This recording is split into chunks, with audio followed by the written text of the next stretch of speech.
சங்க காலம் தொடங்கி தமிழ்நாட்டின் நெற்களஞ்சியமாக விளங்கி வந்த தஞ்சாவூரில் இன்று திமுக என்னும் விஷக்கலை வளர்ந்திருக்கிறது. தஞ்சை மக்களின் உயிரிலும் உணர்விலும் கலந்தது விவசாயம். இப்படி விவசாயத்தை அளவில்லாமல் நேசிக்கும் இந்த மக்களுக்கு திமுக அரசாங்கம் கொடுத்த பரிசு என்னவோ வலியும் வேதனையும் தான். கடனை உடனே வாங்கிதான் சார் விவசாயம் பண்ணணும். நாம எப்படி போயிடுச்சு சார், என்ன சார் பண்றது?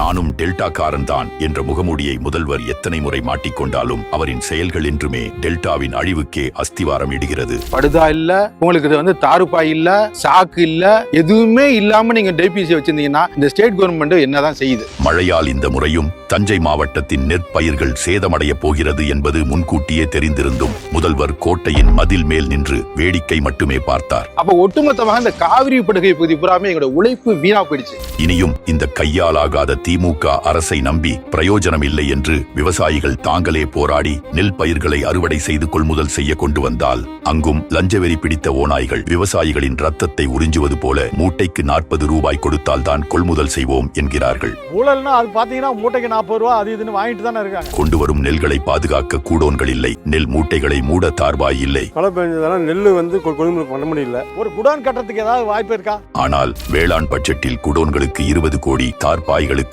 5 கோடி நிதி ஒதுக்கியுள்ளோம் என்று சொன்னீங்களே, அது எங்கே? உணவுத்துறை அமைச்சர் 2023 ஜனவரியில் என்ன சொன்னார் என்று கேளுங்கள். 103 இடங்கள்ல திறந்த வெளி சேமிப்பு கிடங்கு 238 கோடி ரூபாய் ஒதுக்கி இங்க வேலை நடந்துட்டு இருக்கு. தமிழகத்தில் 20 இடங்கள் நடக்குது. இனிமேல் அங்க திறந்த வெளி சேமிப்பு கிடங்கே இருக்காது. இதில் கொடுமை என்னவென்றால் விவசாயிகள் படும் இன்னல்களையும் துயரங்களையும் அனுதினமும் வடிக்கும் கண்ணீரையும் நேரில் வந்து பார்க்க முதல்வருக்கு நேரமில்லை. ஆனால் புதிதாக வெளிவரும் சினிமா படங்களை முதல் ஆளாக பார்த்து விமர்சனம் எழுதுவதற்கு மட்டும் நேரம் இருக்கிறது. விவசாயிகளின் வலிகளை புரிந்த நமது மாநில தலைவர் மழையால் பாதிக்கப்பட்ட பகுதிகளுக்கு நேரில் சென்று ஆய்வு செய்து நம் தஞ்சை விவசாயிகளுடன் தோளோடு தோளாக நின்றார்.